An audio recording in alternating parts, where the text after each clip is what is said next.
Kung usapang loyalty, skills at tiwala sa sariling tira, isa lang ang naiisip ko dyan. Hindi siya flashy gaya ng ibang stars, hindi rin siya sobrang bilis pero grabe yung epekto niya sa laro.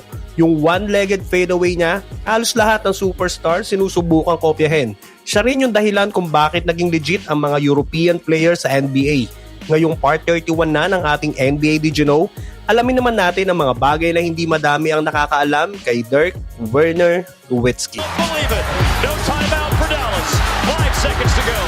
Dirk from the left wing.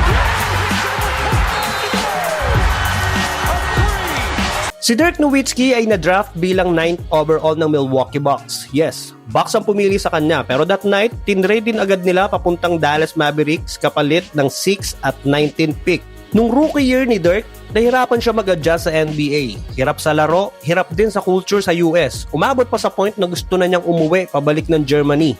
Buti na lang nandun si Steve Nash na naging best friend at kasama niya sa Dallas. At si Mark Cuban na todo tiwala sa kanya, kaya nagstay pa din siya. At buti na lang talaga kasi kung hindi, wala tayong Dirk Nowitzki legacy ngayon.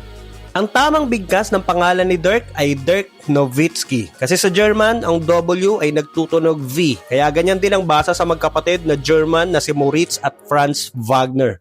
Pero dahil di naman tayo German, okay na yung Nowitzki. Pinoy nga eh.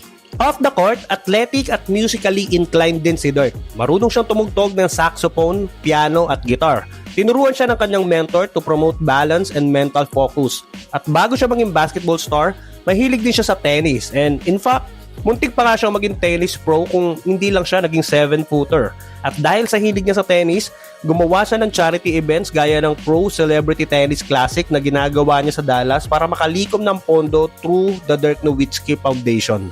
Si Dirk ang definition ng loyalty. Naglaro siya ng 21 season para lang sa iisang team, ang Dallas Mavericks. Madami naman player na hindi umalis ng team pero si Dirk ang pinakamatagal. At sa loob ng karir na yon, siya rin ang unang European player na nakaabot ng 30,000 career points sa NBA. At siya ang leading scorer sa lahat ng non-American o international players sa NBA with 31,560 points. Si Dirk lang din ang kauna-unahang European-born player na naging NBA MVP noong 2007, bago pa nasundan ni Giannis at Jokic, at ang tanging MVP sa prangkisa ng Mavericks. Susundan sana ni Luka kaso tinrade eh. Kilala din si Dirk sa simple pre-game ritual meal. Madalas mo siya makita na may dalang plato na parang malilate na sa trabaho kaya dinala na yung almusal niya. Ang pagkain niya, simpleng chicken, pasta at veggies lang. So, simple lang siya sa pagkain. Hindi niya kailangan ng mamahaling steak. Kilala rin siya sa mahilig magdala ng sariling Tupperware meals. Kaya habang yung ibang NBA stars naka-fancy fine dining bago ang laro, si Dirk, kahit milyon ang kinikita, steady lang sa baon. Parang estudyante na laging may pack lunch. Buti hindi niya nawawala yung Tupperware niya, kundi yari kay Mrs. Noong 2006 NBA Finals, muntik na sanang makuha ni Dirk ang kanyang unang singsing. Kaso natalo sila sa Miami Heat ni Dwayne Wade at Shaquille O'Neal. Pero hindi uso kay Dirk yung if you can't beat them, join them. Hindi siya sumuko. 5 taon siya naghintay para makabawi. At noong 2011, nagbunga ang tiyaga. Sa rematch kontra Heat na parang mas mahirap dahil may Big 3 na with LeBron, Wade and Bosh, pinangunahan ni Dirk ang Mavericks kahit may game na may lagnat at sinus infection siya. Grabe yun, parang flu game ni Michael Jordan ng vibes. At doon niya tuluyang nakuha ang matagal niyang pinangarap na NBA Championship na may kasama pang Finals MVP. Noong farewell game niya sa Dallas Mavericks noong 2019, hindi lang fans ang nagbigay pugay kay Dirk, pati mga idol niya noong bata pa siya. Inimbita ng Mavs sina Larry Bird, Charles Barkley, Shawn Kemp, Scottie Pippen at iba pa. Para kay Dirk, parang full circle moment yon kasi mga iniidolo niya lang dati yon, bigla na lang nasa harap niya at nagbigay respeto sa kanya.